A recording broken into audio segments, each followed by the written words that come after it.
I wanted to discuss a little bit about my new acquisition. There you go.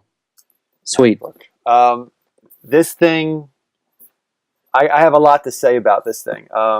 And the one that I got is the 1.3 gigahertz, which turbo boosts up to 2.9, 512. I have this shiny case on there. I just got that yesterday. I think it's by a company called Koozie or whatever. It adds a slight bit of weight to it. But let me tell you something. This MacBook is perfect. This is the perfect machine. It has been a long time. I think most of the internet, most of YouTube that have been complaining about it, talking about battery life and underpowered and so forth, they just don't get it. And I suspected that was the case. I didn't know. I figured, well, when I get it in my hands and I'll put it through its paces, I've had it for the past week, and I'll see what it does for me. It has been a long time since I felt this way about an Apple product.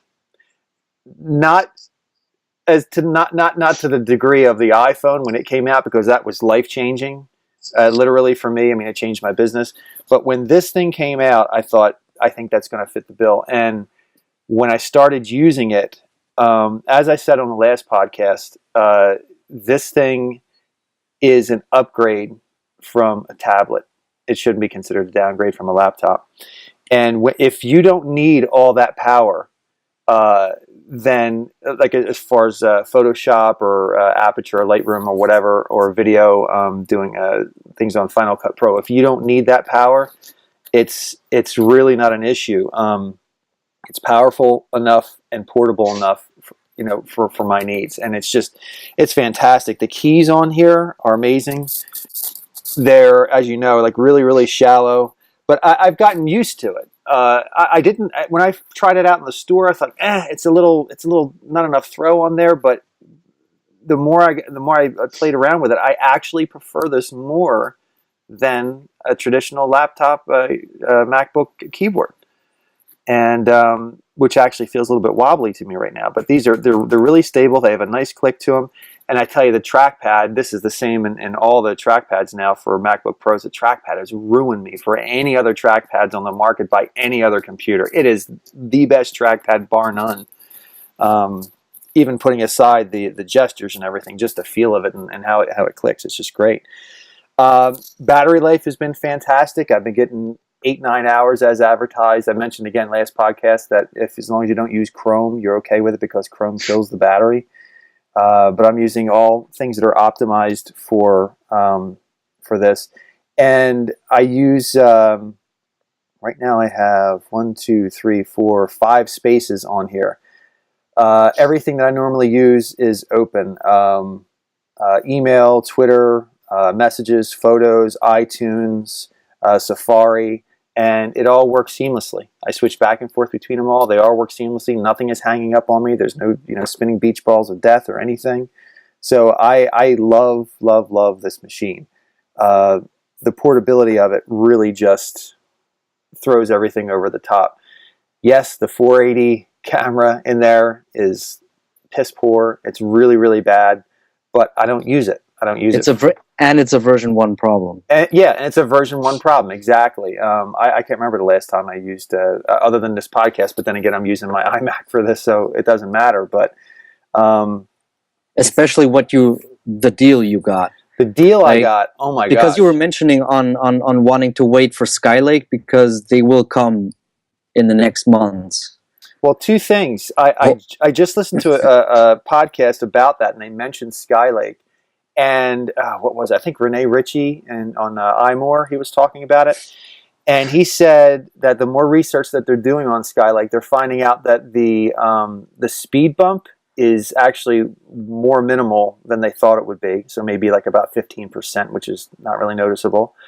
Battery life is not as a big of a hit. So, and also that they may be having a few problems with the Skylake processors. Now, of course, that'll be fixed before it gets put out there. But I'm starting to feel a lot better about this purchase. Yeah, especially you mentioned the deal that I got. This machine after taxes is $1,871.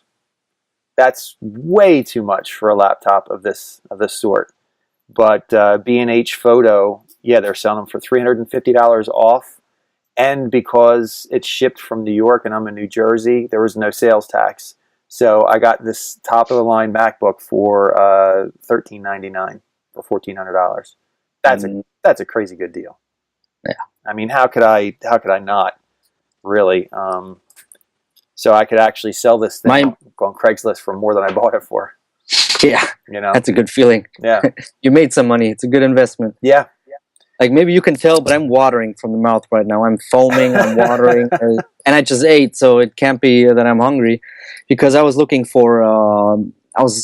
I had my eye on that MacBook, just as I said, as an authoring tool to write books and just to keep a small laptop, because I'm not doing very much on the road with my MacBook Pro 13-inch. And even though it's the more powerful one, that just means the battery life isn't as good, and the fans, they flare up way too often, even when I'm just not doing a lot of work, just because of the big CPU and the small fan. And the silence on this thing, let me tell you, it is it's there's nothing to be loud. There's nothing to be loud, right? It's totally silent. And you had a question last podcast. Right. About this thing, about the adapter on there, right? So now this has the case on there, that shiny case. It's a really thin, shiny case on there. Look how thin that thing is. Look at that. That's just nuts. I showed it makes the MacBook Air look like a tank. It does. My daughters have MacBook Airs, and it makes it look huge. I showed this to my wife, and she said, "Yeah." So I'm like, "Come on, man, you're killing me." She just doesn't get it, you know. I'm like, she's not a tech person. I mean, she uses computers and everything, but I'm whatever. But the band that I'm in, I showed it to everybody in the band, and my drummer, he's an IT guy. He was drooling all over this thing. He's typing. He's like, "Get this away from me! Get it away! It's too much, man. It's too great." But anyway, so I have this case on there. This is the adapter, which is by Satechi or Sateki. I think it's Satechi, and it plugs in even with the case on there. It plugs in there, nice. And so it plugs in. It's pretty flush. So you have the indicator light that you see that goes on there, a little blue indicator light.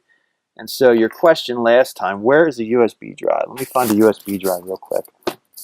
Your question was whether or not that adapter would come out easily if you pull a USB drive out of it. And here is sort of another adapter that I have.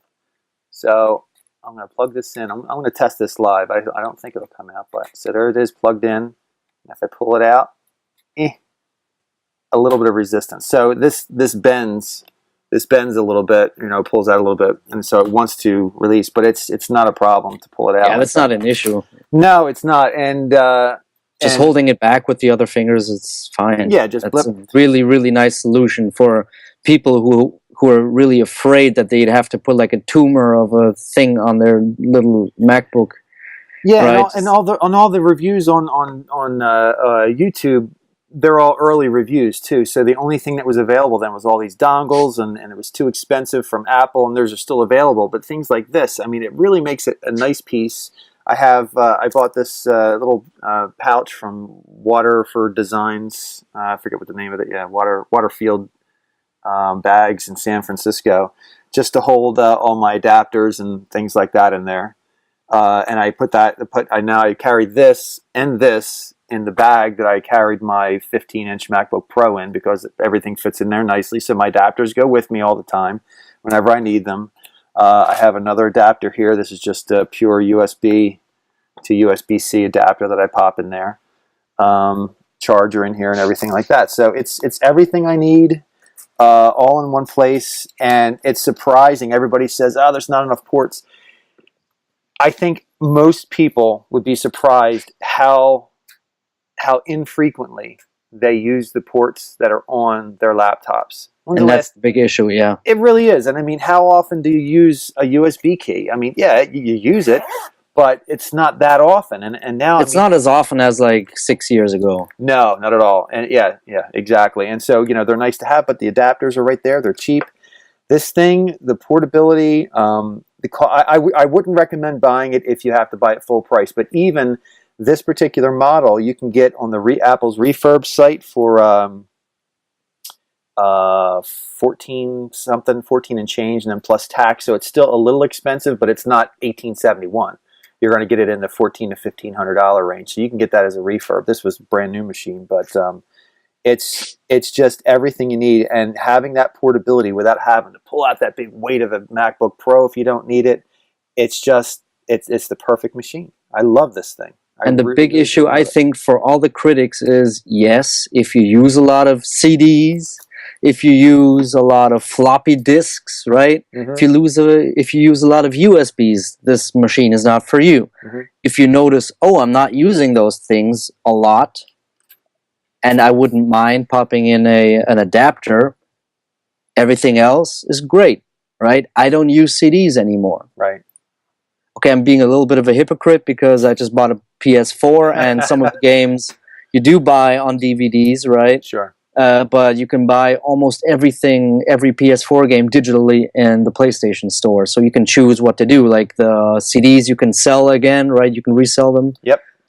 And the online things are stuck on your machine, but you don't need a CD for it. So there's an up and down for upside and downside to both scenarios. But if I didn't have the PS4, I would not touch DVDs or CDs, like, for the life of me. There is no reason for myself. And that's just reality. And the one thing that drives me nuts in the reviews that I see is people saying that, well, this thing can't handle Photoshop. It chokes on Final Cut Pro. That's like complaining that your iPhone can't do that. It's not meant for it. And it actually can. There's iMovie on the iPhone. Well, yeah. Well, and you can use it because I've opened them both and I've used it on here. What I found out through research and experience, so it turbos up to 2.9, which is very respectable, but it's not a sustained 2.9. There's a gentleman on YouTube called Linus Tech Talks, or Linus Tech Tips, I think. I watch him, and they do some really good experiments on lots of different computers, and they did one on the MacBook. He did a review of the MacBook before. He was pretty critical on it. But again, he was looking at it as a laptop replacement, which it's not a production laptop replacement. It just isn't, unless you're just a journalist and you just type away. But anyway, he found out that in quick bursts, it sustains that 2.9, and then you're good. But sustained 2.9, it thermally throttles. So the hotter that it gets, it starts throttling down that 2.9. And he proved that because what he did, he got the MacBook and he put this special material underneath of it so it kind of sit up on its end, or on its, sit up a little bit higher, and he put it in a bath of water, of cold water, and he made it come up just so it touched the bottom of it, and he put this sensor on there so you could see the thermal readings, and it got up to 2.9, and as the cooling took the temperature down, the 2.9 was sustained. Oh, okay. But out of the water, the thermal would go up, and the 2.9 would come down. Right. And so it's a fantastic machine for what it is. For my production machine, I have my iMac here, but this thing is just perfect. And I also run a piece of software on here called Ableton Live 8, and I use that for the band that I'm in. And so I plug it in, and it has all the sound samples that I need. I'm in a Pink Floyd tribute band, so it has all, there's lots of samples and things that go on there, and it plays it seamlessly, perfectly, no trouble at all. This thing fits right into my life. I'm going to hold on to this thing for a long time, at least a year and a half before I flip it over to the updated one, assuming that the updated one is better. But anyway,